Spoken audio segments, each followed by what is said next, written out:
Principal Matters Podcast, episode 512. Hi, friends. Welcome back to another episode of Principal Matters, the School Leaders Podcast, where each week we bring you inspiring, innovative, and imaginative ideas for your own school leadership. And I'm here with my co-host, Dr. Jen Schwanke. And Jen, this week you're bringing another guest to our show, Will Darter. I'm so excited for this conversation. Oh, you guys are going to love this guy. He's he's a principal of a rural school and does great work in with the rural school network. And so we had a great conversation. So please join us for this conversation. Yeah. Well, before we listen to your conversation with Will, we have a question that came to you. Why don't you read that question and then we'll give it a quick 5 minutes response, which is not nearly long enough. So I got this in an email from a listener who said, how do you set the tone on day number one? And it immediately transported me to the August flood of social media posts on Facebook groups. Does anyone have a video I can show? Does anyone have a book I can read? Does anybody have an activity? Because everybody kind of panics, right? And I always want to say, hold on. You don't necessarily want a video clip that somebody 6 states away says is a good one. What you need to do is decide what tone you want to set. Yeah. And this is going to be different for everyone. But do you want humor? Do you want it to be welcoming, celebratory, somber? Like there are some times that schools have things happen over the summer in their community that you need to come in with a different tone. So you decide that first, and then you say, will this be best with a video opener or an icebreaker? Although you should probably not use that word. How can I set that tone based on what I want people to feel when they walk out of that first staff meeting or orientation? Oh, that's such a great way to start. And I'll say a couple of things. First, let me just brag. Last year, my wife, she participates in a legislative action committee that supports our public schools. And so she was invited to the first day of school here in our community to set up a table and encourage people to vote. So she got to be in the opening meeting with all the teachers. And she came home and she was like, oh my gosh, Will, like from the very beginning to the end, they had like student performances and they had the teacher of the year gave the talk this year. And she said, I ran into an old buddy teacher at the very end. And I was like, how do you feel about the year? And she was like, well, after this, I'm ready to go. She was like so excited. And I thought they set the tone. Yeah. They knew what they wanted to do with that day to just welcome everybody back and launch. And that's going to, like you said, it's going to look different from place to place, but there was intentionality there. And then I'm going to say something practical. In addition to that kind of intentionality around tone, your preparation for the big return also sets the tone. So when teachers show up and and I'm just going to say the things, you've got the faculty handbook updated and ready. You got the student handbook updated and ready. You got the calendar set for the year. You've got all that master schedule stuff worked out and people's resources are waiting for them. You just set the example for how their classrooms are going to feel or should feel for students when they come back too. So I think that's important, Jen, that all this hard work you do before that first day sets the tone for the first day. I don't know about you, but so many times I remember the first day of school feeling like this huge weight lift off of me because the ship is launched. Mm-hmm. But my job was to get the ship ready to launch. With the team. And then once it's launched, then the teachers are doing their thing. And so to me, that's an important way of setting the tone on day one. Absolutely. Absolutely. And so, I say this all the time, I feel like a broken record, but I think it's critical not to do it alone. Mm-hmm. And I know some of our listeners have very small schools. Some of them have large schools with bigger teams, but ask someone, a guidance counselor, an assistant, a secretary, a few trusted teachers. Hey, how are people feeling? And what are they going to need from me on the first day of school? And that will help you decide what tone you want to set. Yeah. And then last thing, I can't help it.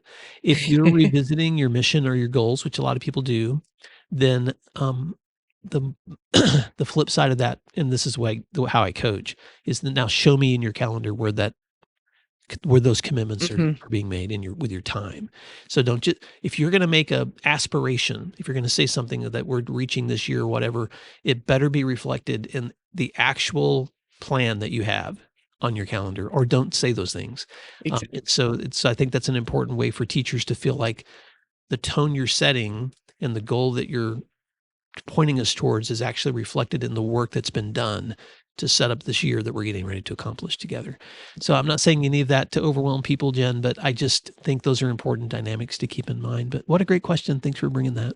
Yes, and don't go to Facebook right away. First, think about your intentions, That's then right. go to Facebook for ideas. Yeah. Do not play the comparison game. No, Do not do that. no. You be who your people need you to be. Yes, I'm so glad you said that. Let's wrap up with that. But if you if you think, oh, this principal in Michigan had such a cute video and I don't have a cute video, don't do that. Don't do that. Don't do that because your school is different and unique, and you can lead this. You've got it. Yeah. Yeah. They can watch videos all day on their phone. But they only get you That's just one. as you. So just be you. Yep. All right, Jen, thank you. And Principal Matters listeners, thank you for listening in. And I know you're going to enjoy this conversation with Will Darter. Until next time, thanks for doing what matters. Let's take a moment to thank our sponsors, and then we'll be right back. Over 1 million teachers use iExcel in their classrooms every day for one reason. They love it. Why? iExcel is where the magic happens. With just one platform, teachers can personalize learning for every student. iExcel gives teachers all the tools they need to enhance and differentiate instruction without adding work to their plates. Plus, iExcel has decades of expertise and is proven to be effective. Studies on more than 70,000 schools across nearly 50 states show that those who use iExcel outperform others on state tests. Ready to bring the magic to your school? Visit iexcel.com/PM to learn more. Support for Principal Matters comes from DigiCoach and its walkthrough tool. When Kathleen Beckham was a district director, she would walk through classrooms and see teachers engaging students in learning or observe elements missing in instruction. Her biggest challenge was finding the time to give those teachers meaningful and helpful feedback they would value as coaching and not correction. In the past, Kathleen spent hours in follow-up email exchanges after informal walkthroughs. That all changed when she discovered DigiCoach. She now had a tool that could help her send immediate feedback from her phone or tablet. DigiCoach is a fully customizable tool created by school leaders for school leaders to not only collect walkthrough data, but also ensure every teacher receives ongoing support, feedback, and coaching. It features thousands of pre-written research-based commendations and coaching tips that can be included along with your own observation comments in a follow-up email, ensuring all teachers receive effective and timely support. Are you ready to make the most of your walkthroughs with a tool that saves you time and enhances meaningful feedback to your teachers? Go to digicoach.com to learn more and tell them that Principal Matters recommended you check them out. That's digicoach.com. You're listening to Principal Matters, the School Leaders Podcast. Welcome back, everyone, to the Principal Matters podcast. I'm your host, Dr. Jen Schwanke, and today we are diving into a story. I can't wait for you all to hear this. This really sits at the intersection of where we grow up and where we end up and small town reality. I have an incredible guest for you today. In the world of education, we often hear or we assume that bigger is better, right? More resources, more staff, more programs. But my guest today is here to challenge that narrative. He is a rural superintendent, a national advocate for small schools, and the author of the book, The Empowered Rural Education Leader, which you can get on Amazon if you're interested. But what makes him unique isn't necessarily just his title, it's his journey. So this is a gentleman who did not start in the heartland of Missouri. His roots are in Orange County, California. But today he calls rural Missouri home, and he's discovered that some of the most impactful leadership in the country is happening in those small rural districts that these national maps and national conversations, honestly, often overlook. Dr. Will Darter, welcome to the show. Well, thank you so much for having me. Such a kind introduction, and I just want to echo it's all about every leader in rural America right now doing the work in public education. So thank you for having me. I'm glad I get to just share a little bit of my story, and hopefully it connects and inspires you guys today. Absolutely. And I want to know, we forget our country there are so many rural districts. Like even in my state, we have, something like 450 of our 600 some districts are less than 2,000 kids. And where I work, we have a high school that big. So it's a whole different way of leading, right? And so let's start at the beginning though, for our listeners. You are a rural educator now, but you didn't start out that way. So tell us where you started and what brought you to where you are now. Absolutely. So my journey started in a different place than I am now. So I started in Orange County, California. My dad was a school custodian. And so I learned everything about school through working with my dad. I learned a lot of things about life, about service, about leadership.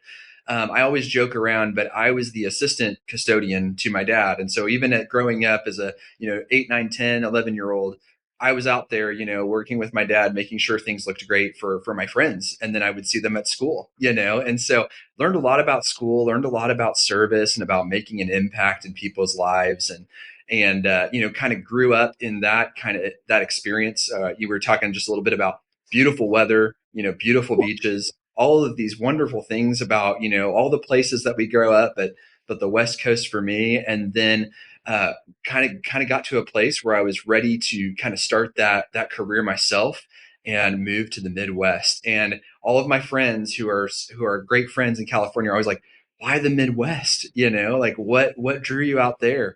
And for me, it was school, and so I went to school in Kansas and met my wonderful wife there and started our family. And I started my educational teaching and journey in urban education. And so it was very different than where I've landed now and very different than where I grew up in Orange County.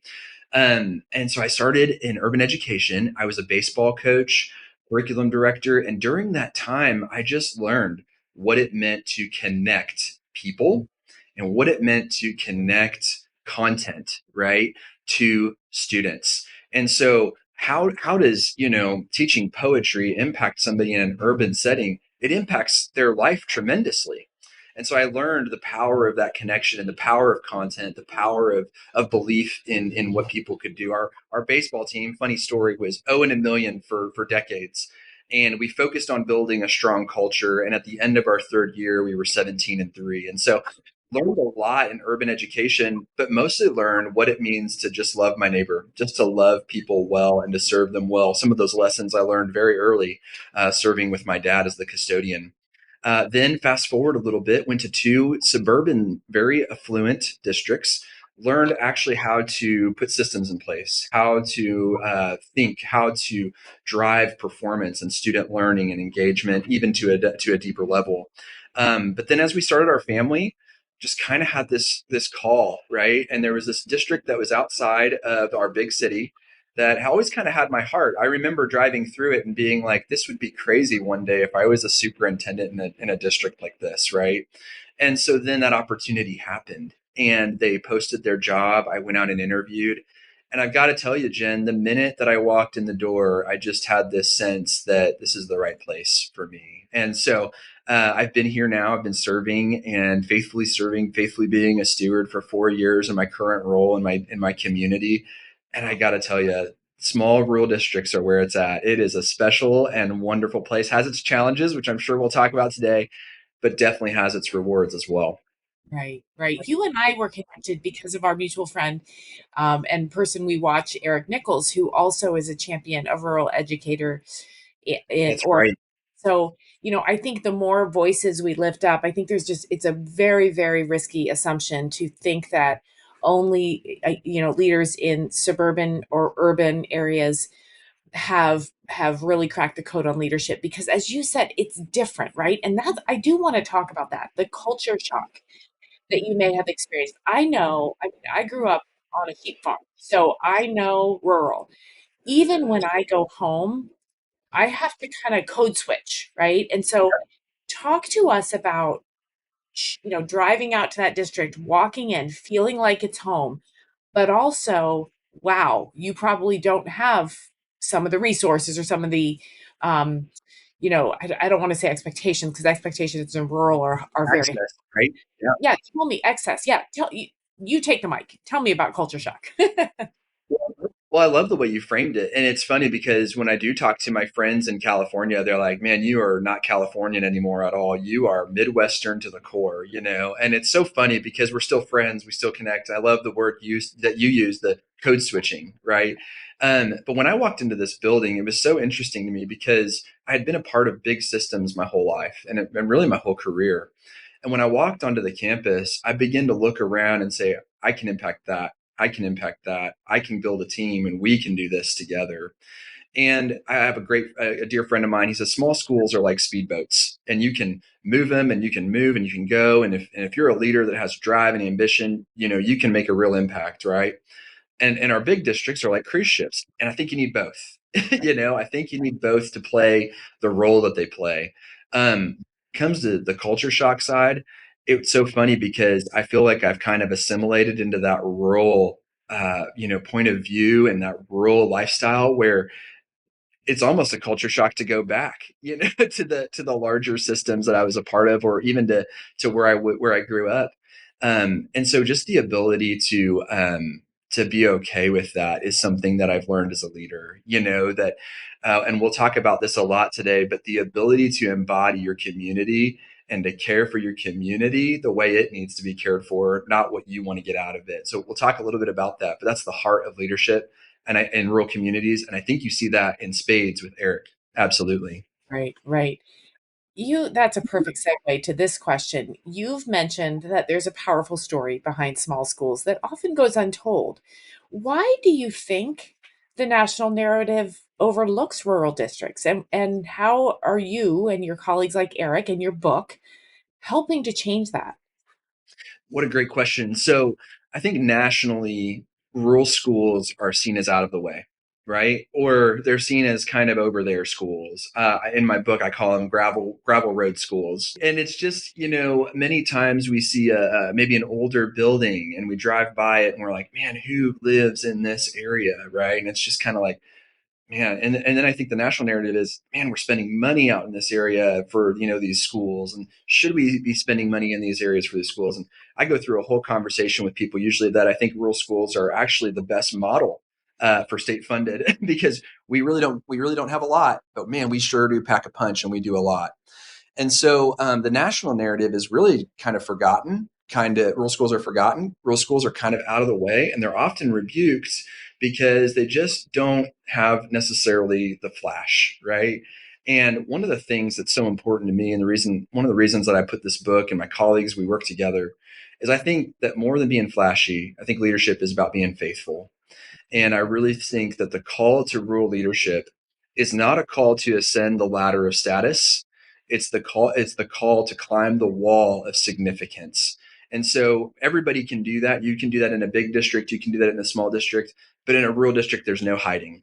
There's no hiding your intentions. People will smell you out if you're there for the wrong reasons. And in order to last, in order to do the work that you're called to do, in order to serve people, you got to be there for the right reasons. And so I think rural schools really clarify the heart of education. And we need that voice in the bigger picture on the national level, that the heart of education is to make an impact in people's lives, to care for them. One of the exercises I do with one of my mentors is we write statements at the beginning of the year that we hope are said at the end of the year culturally. And one of the statements I have is, I want my staff in my district to say, Everton was the best district I ever worked in, right? And so that's significance, right? We want to pursue significance, not just the status of, hey, we built a new ball field. We want to pursue the significance of, this is a place where lives are changed. Well, and I want to talk a moment about resources. There's, at least in my state, there's a lot of conversations now about how we're going to continue to fund schools, and it feels like the legislators are stripping all districts, rural, suburban, urban, of basic resources. And what's a little bit astonishing to me is that no one's really saying, the rurals are as lean as it gets. The Yeah. rurals are educating kids, which is, of course, a cornerstone of our country's belief that the young people should be educated. And they're doing it not only without flash, like you said, but without the, huge amounts of money that they probably want, but they're just doing it anyway. And so I think wish we were looking more at that. That's so great in terms of, that conversation around equity and access. And I think advocacy is so important. My perspective on advocacy, especially as a rural leader, is I think that there's a couple of pieces here. I think number one, and I know I can speak specifically for my state and the experiences that I have. I think number one, when it comes to advocacy, I think we approach it a little bit in a wrong way. I think we approach it in a win-lose situation, especially as school leaders. And we can't really control necessarily what comes to us sometimes. but we can influence it, right? And so I think one of the things I always talk about with rural leaders is build better friendships with your legislators, right? I think that, as far as a rule of human nature, we don't hurt our friends, right? We help our friends. And so I think one of the things we can do in education on our side of things is we can be better friends. I love the opportunities I get to send a copy to my representatives and say thank you, for representing our district, and I love to send those notes that say, hey, this legislation was great. That we really appreciate this legislation. And then the ones that hurt us, I love to reach out and say, how can I help with this? Because it just, maybe you don't have all the information, right? The impact of what this is going to hit on the rural school. And that requires some self-control, because you're right. There's an emotional toll when I see the budget revenue go like this and I see the expense go like this. And that isn't a numbers thing. That's a walk out into my hallway and I see the second grader that needs that support for resources, right? It has to do with, and I'm not going to name that student, but that has to do with that student whose face I see in my eyes right now, and so that's an emotional thing, but it requires the self-control of the leader to say, I'm going to put aside emotion for just a second. I'm going to seek connection with people who I disagree with so that we can have a win-win situation in that situation in advocacy. So you're also talking about empowerment. You see where I'm going with this. Yeah. You're talking about how we need to empower ourselves and empower those around us, which probably might be why you titled your book The Empowered Rural Education Leader. So talk to Yeah. me about the decision to write this book and what you say in it and why people should pay attention. Well, I always say this book came out of failure, big failure on my part. I tried to write this book 5 times, and I tried to write it 5 times over 4 years. And it just was not happening. And so I think I threw every old manuscript I had for this book away just because it wasn't right and it wasn't what I wanted to say. And so I just had a really great experience in Yosemite. I mean, how do you go to Yosemite or a big national park and not feel like there's a bigger purpose in life, right? And so I had this wonderful experience. I had this grace and this peace of now is the time to write this book. Yeah. So the reason that I wrote this book really comes down to I wanted to do a couple of things. I wanted to elevate and celebrate rural education. I wanted the people who are a part of my district and the people who are a part of the districts around us and the people who are part of the conversation nationally that maybe we would never hear about them. The Susan, who's my bookkeeper, Courtney, who's my front office lady, Stephen, who's my head custodian, Cheryl, who's my retired math teacher who came back after teaching here for 30 years. I mean, you want to talk about dedication, faithfulness to education, right? All of these people that are not just doing great work at my school, but they're doing great work around the country. And that work needs to be celebrated.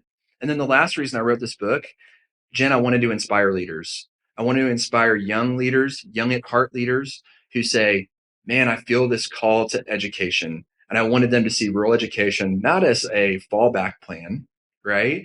Or not as a retirement option, but I wanted them to see rural education as a place where they could make their mark, but they could make their mark not just for a career, but they could change communities and change lives and change students. And so the book is a call to let, as I say in the book, let the call of rural education burn brighter and let it burn hotter than it's ever burned before. Because the belief is we're in the business of changing lives. We're in the business of inspiring people and our staff, and we're in the business of caring for students and children. Right. So I want to ask about roots and vision. And I'm going to tell you that a couple Christmases ago, I was talking to my father. He's a farmer. And he's like, they don't need to be replacing that baseball field. It was fine for me at 5, that kind of mindset. Thinking about you coming into a likely tight knit community with deep roots and deep history, but you need to push for necessary growth. How do you do that? How do you get people to see what children deserve?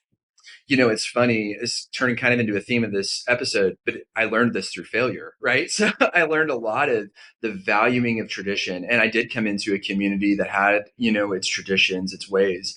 And so I think one of the big things as a leader is one of the things I've learned when it comes to tradition is we have to honor tradition, and it's always going to have a seat at the table, right? Especially in every discussion we have with everybody. There's a way you do things in a rural town as well as a big city, right? There's a way you do things, and you have to find a way that you can connect that not as a rejection of the past, but as a celebration as we move forward. So great example with your baseball field, right? And one of the things I would do with something like that is I would say, tell me all about what makes this baseball field special, right? And then Jen, what I often do with folks is I say, hey, this is something that we have to do for our kids, right? And this is the importance of it. And then the power of being patient and letting it percolate, right? And change what you can when you can. I think people believe what they see. So one of the things we did immediately when we got to my district, we had walls that hadn't been painted, Jen, for about 30 years. And they were pretty rough to say the least, right? And so what we did was we kind of treated it like a barn warming. And I just said, everybody meet me up at the school on Saturday. Whoever wants to be there, I'll put you to work. Jen, we had over 85 of our students show up. We had 35 of our teachers, Jen. We have a staff of 38 people. We had 35 of our teachers show up, and we had our churches, we had our civic groups, we had our community show up. And Jen, we painted the school in a weekend. It took 30 years, right? And we were able to empower a community to do the work for children, right? And so then people could see it. It was our hallways we focused on, because my belief was if I can make them see the change that we want, then we can start impacting the classroom. Then we can start improving technology in the classroom. Then we can start improving instruction in the classroom. And over the past couple of years, the walls that they saw and the facilities that they saw and the changes that they started seeing on the outside, where we were putting beautiful flowers in front of our building, right? And we don't need those beautiful flowers. No, we don't. But isn't this nice for the students? And they could take photos at it for graduation, right? Um, and then they begin to see it. And now we're starting to see the change in the hearts, not just the change in the facility or the change that you see with your eyes. Now we're starting to see the change of the hearts, where our instruction is going deeper and our opportunities are growing for our students here. My favorite metaphor in what you just said is, we don't need these flowers. No, we don't. But aren't they nice? Yeah. And as a child, to think somebody cared enough to put a daffodil here, I mean, it's such a testament about our belief in the next generation. And it really is about giving to them so that they can feel that sense of value and feel that somebody cares about their future. And to that point, I see so many times that rural educators focus on what they don't have. Well, must be nice, to have turf fields, must be nice to have walkie talkies at worst, must be nice, how does your framework shift that mindset from scarcity to stewarding resources? I mean, 85 kids came to paint the walls. Or 85 people came to paint the walls. Tell me about shifting from scarcity to the resources we have for maximum impact. Well, you definitely understand rural districts about your comment with the walkie-talkies, because I think I just walked in here and had to get my walkie-talkie to work. So I understand that completely. Two things on this, and this is one of my favorite things to talk about with leaders. Number one, we cannot compare ourselves to somebody else, especially in rural districts, because we can't afford comparison, right? We've all heard the phrase "keeping up with the Joneses," and in our practical life, in our personal life, when we keep up with the Joneses, Jen, the data, what happens? People go broke, right? And as Dave Ramsey says, we buy things to impress people that we didn't even like in the first place, right? I don't think that's any different in schools. There's a beautiful turf field down the way from us. It's stunning and it is gorgeous. That's on our 20-year plan. you know, if our enrollment goes the right direction and we get the resources and we get the partnerships that we need, it's on a plan somewhere in our facility plan, but we're not in a race to get there. It's there, and they're running their race and they're doing amazing. And those leaders, we're excited to partner with them when we can. But for us, we're running our race. We had to start with walls. Then we had to move into classrooms. Now we're moving, and I'm excited to share these things, but we're moving into programs and we're moving into opportunities to equip and empower students, right? And so we're running our race at our time. And the best way I would say for leaders to do this, especially in rural districts, and it's hard, but write it down. Write down your plan. And when you write down your plan, you know what you're trying to accomplish. And also, you're going to get your plan done faster. We did a facility plan. It was a 5-year facility plan here in our district. We wrote it down. We got the right people around it. And we got it done in 2.5 years because it was a plan on paper, right? So practical nugget right there is write it down. The other part that's so important, Jen, for rural leaders is partnership and the ability to not have to do it by yourself, but there's somebody in your community right now that wants to help with that baseball field. There's somebody in the community that wants to paint the hallways of your school. There's somebody that wants to come up here the week before school starts and power wash the entrance just so it looks great for students, right? And if we as leaders can build partnerships and then appreciate those partnerships and say, this wasn't done by me, this was done by us, and not just our staff. This was done by our community. And look at how powerful our community is. A quick story, Jen. Our district was landlocked for over 40 years. In the past year, we had a land that we were never going to get change hands to a brand new owner. And he said, I want to bless the school and I want this land to be used for a school farm and real world learning opportunities for the district. Jen, 40 years, it was never going to get it land. And we got 8 acres right off to our west that we are starting a school farm. We actually just started our elementary farm this last week with our students. The vision is real when we believe in partnership and what we can do together, not just what we can do alone with just the money. I think if we count just on our budgets, we're limiting our resources instead of seeing the amazing things and people around us who can help. Right, right. So let's tie that to community and opinions and expectations. In a town where everybody knows everybody, how do you maintain those, the professional vision, the energy, the steadfast commitment to projects and visions and what you've written down in farms when politics can get really loud and you do have the people saying they don't need a school farm? How do you? Yes. So real. It's so real. I actually had a conversation with a parent the other day. It was a pretty tense conversation. This is just the reality of being in the field. Went to a basketball game. I had my family in the front row. My son spilled his nachos, right? My boy spilled his nachos, and that parent went and got nachos, right, for my son. Like it is real, right? And there is this level of, hey, there's this tension that we feel, right? And this disagreement sometimes that we feel. But I think it's our job. I think it's our job to show kindness, to build the bridge, to be the first to forgive, right? And here's the thing. We can have our empire, Jen, right? We can have it our way as leaders, and we can have the offense and we can have the hurt, right? But that's all we get. That's all that we get. And if I were to turn around to that parent and say, don't give my kid nachos, you know what I mean?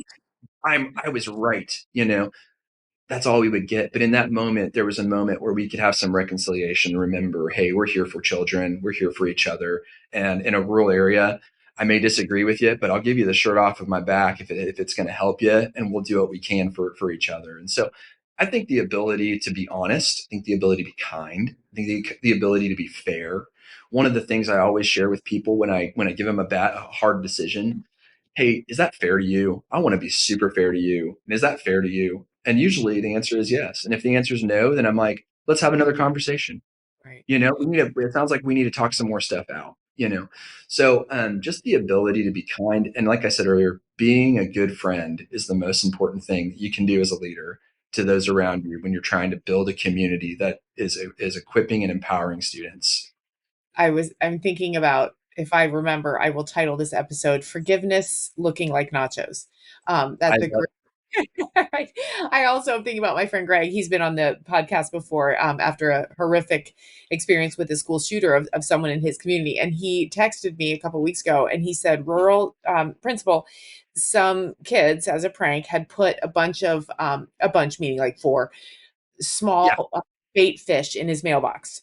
And he said, I don't even know who I made mad, but here it is. And I think the next day at school, it became clear who did it. And it was kind of a joke and, small town stuff, the fish baking in his mailbox. He's like, wow, Oh, this is rural leadership right here.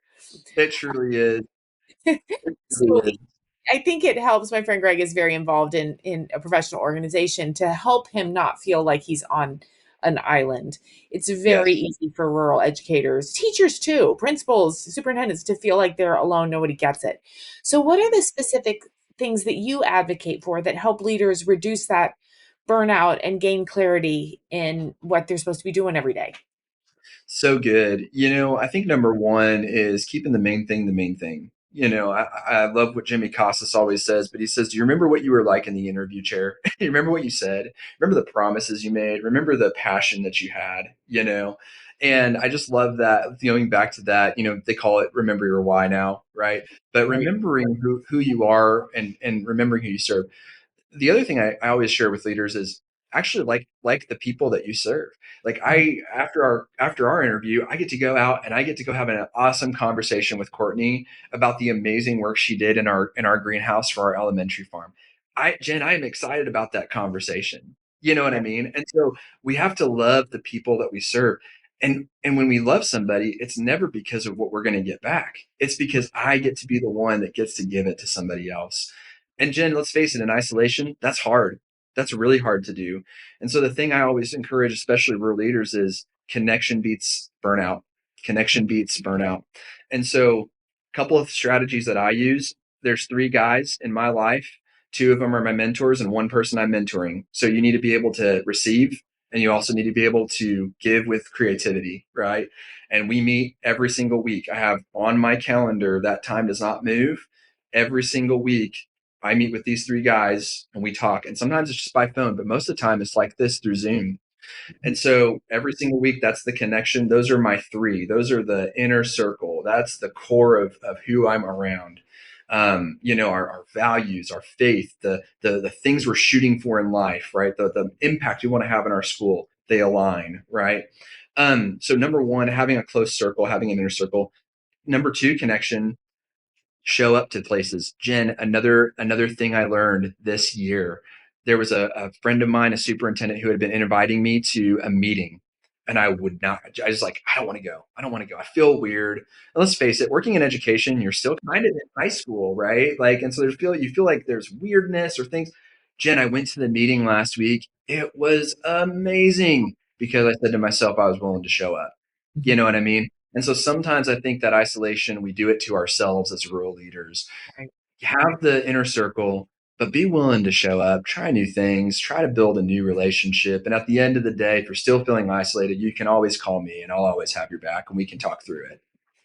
I think that connection is, I don't like to overuse the word critical, but it's so true. And sometimes I think about, maybe I need to move on to a different job, but then I think I love these people. I love these people I work with. They're so hardworking and so incredible and so dedicated. So to have, I mean, what a gift, right? To feel that connection to the human beings that you get to see every day. It's Jen, that's a powerful point. I go ahead and finish. That's beautiful. no, I was going to tie it to kids too. You and the second grader that you talked about that you walk out and see, um, you emphasize every child counts. How do you in that small school setting allow for a type of student success that maybe isn't as visible or easy to replicate in larger districts?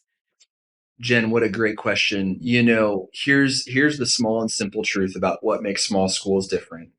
I know every student, I know every parent, I know every community member. When it comes to my kids, I know their hopes, I know their dreams, I know their fears, I know what they're struggling in class right now. I could walk into that second grader's room, and if it's reading, math, social studies, science, whatever it is, I know what they're going to be, how they're going to approach that, right? And this is what we talked about a little bit earlier. It's shifting from status to significance in leadership. Jen, anybody can have success. You're successful, right? Look at your amazing career. Look at this podcast that you have, the reach you're successful, right? You're doing amazing. And Jen, you have status. You are incredibly accomplished. You do amazing things. I love your writing. I love your work, you know, What happened? What happened? Get back to the I'm blushing. What's but, happening? but more than that, Jen, you're focused on significance and you're focused on leaders and you're focused on making an impact. And in the same way, that's what we do in rural education. We're focused on, to use a name, Jerry. We're focused on Rory. We're focused on, Anna. We're focused on what their needs are, and that connection goes so much further than just yeah, they're in a part of our district. Oh, I've been a part of a big district where you go and they're like, oh, I'm the principal at so and so. Oh, my son goes there, and you're like, oh, cool. You know what I mean? And there's room for everybody at the table. We need all of those experiences at the table. But one of the things that makes rural districts so special is I know every student, and it means something to me. Their success means something to me. And when a kid messes up and maybe, shoves some kid in the hallway and they end up in your office, you can immediately say, "Chase, what were you thinking?" As opposed to, "Hold on, let me look up your name. Oh, okay, you're a sophomore who, you know it. You know them already." No, but I think that's just the power of knowing kids. That's right. Knowing who they are and knowing their parents too. So let's talk about an elephant in the room. We're almost done with questions, but I hear people say a lot, "I would love to work rural, but I can't afford it," because small schools can't always compete on salary schedules with the suburban giants or the urban giants. So why do you stay knowing you probably will never own a house on Maui and knowing that you need teachers to come and stay in rural communities? Well, number one, I think we need to do a better job as leaders attracting great talent to rural areas. And I think we need to improve our offerings that we have to life changing people that are our teachers. Right. Because without our teachers, what do we have? And so as a whole, in national conversation, state level conversation, we need to do a better job of recruiting, of retaining high quality teachers that can impact students' lives. So that's on us as leaders. We got to do better, and we got to get more creative. Missouri, we do the 4-day work. We do the 4-day school week thing for rural areas. We have improvements on the salary schedule. One of the things that we try to do is we do free food. So we're in a very rural area where there's no restaurants, and so if you work with us, we'll feed you. Things of that nature where we just want to be creative. We have a workout facility. There was not a gym in our town. We made a gym happen. So that was for our students, number one, but also our staff, right? We want our staff to be able to be fit and healthy as well and achieve the goals that they have with their personal life as well. So our staff comes up all the time and they're working out in our weight room, things of that nature. And so I think we got to be creative, number one. But Jen, I think it goes back to something. It goes back to something more important. It goes back. So, and I think I'm going to say this without giving advice, but saying something that's special. When I got here, there was a teacher who had taught here longer than I was alive. She taught over 40 years in this district. When I was around her, I didn't tell her anything. I listened. Mhm. You know what I mean? She was the expert and I was the one that needed to learn. There was another teacher here, 36 years, retired. We couldn't fill his position, came back the next year and taught for us. Cheryl, who I talked about earlier, same thing, taught over 2 decades. Right now, my AD, who is here for over 3 decades, is substituting in one of our classes because she knows we need the help for our kids. People are here not because of the paycheck or because of the money. And I hate to say it that way because it's a platitude, but they're here because they believe in this community. They believe in this school and they believe in this town. And as leaders, we have to steward that. And so my practice is, what do you need from me? It goes back to the beginning of this interview, the things I learned from my dad and service to others and saying, what can I do to make your job easier? Can I get you something? Do you need tools to do this job better? I don't know how I'm going to buy that, but I'm going to find a way to make it happen. Right. And I am going to be your champion.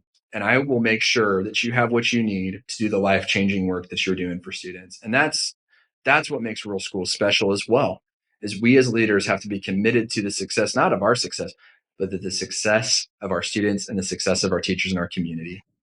I wish our dads could meet. My dad, again, farmer, not a wealthy man by any stretch. He always says, "Well, honey, money ruins you and helping people heals you." And I think Wow. that's true. Money ruins people. Look at what's happening nationally. It's this chase for wealth. And at the end of the day, if the AD is subbing in a classroom knowing she ain't gonna get compensated for that, right? But she's still gonna do it 'cause the kids need it. And Yeah. then the appreciation comes from you. You say thanks so much, and that's her pay, and that's got to be, have some value. Do you still have your dad? Is he still with us? He is. I'm so blessed. He actually moved down this way last year, so I get to see him, and Okay. it's fun to walk now. Now it's fun to walk around with him here on campus, and he's like, "Well, I would do this and this and this," and again, it's fun to be around subject matter experts about things you don't know everything about, right? I bet he's so proud of you. I bet he remembers pushing a broom. He probably gave you the busy all those years ago, and here you are. You're doing the work. What is a piece of advice you would give to our listeners? What would you leave them with? Hey, if you're a rural leader, you're where you're supposed to be, and you're doing the work you're supposed to be doing. And it's never about what's in the future. It's about what's under your feet right now. And there's a lot of noise out there. There's a lot of things that are going on. Tune it out. Serve with your whole heart. Love your neighbor the best you possibly can, and fight that you can, even through the rejection, the betrayal, the hurt, and the pain. Fight to stay connected, because in connection, we can make a difference. That's what makes us human. Well, thank you so much for being here. Your journey from the coast, from shadowing your dad as a custodian to the heartland of Missouri, really does show us. It's not about the size of the zip code or the how often the walls get painted, even, but the depth of the commitment. So thank you so much for being here. That's so well said, Jen. Thank you. It's been a pleasure. Yes. And for those listening, if you're leading in a small school and you kind of feeling the weight of an entire community on your shoulders, just remember Will saying, you are, it's about the connections, and it's not about the scarcity. It's about what we're doing for kids. So pick up a copy of the Empowered Rural Education Leader. You can find that on Amazon. And thank you so much for tuning in to Principal Matters. Have a great day, everyone. Thank you for listening to today's episode of Principal Matters, the School Leaders Podcast. If you enjoyed the show, would you take a moment and like, share, subscribe, or leave us a review? In fact, if you share it out with a friend, even more people can become a part of these conversations. Sign up for our newsletter at williamdparker.com for even more free resources. And don't forget to check out our website to learn more about our books, professional development offerings, Grow Academies, masterminds, executive coaching, and keynote presentations. Wow, let's keep learning together. And thank you for doing what matters. Principal Matters.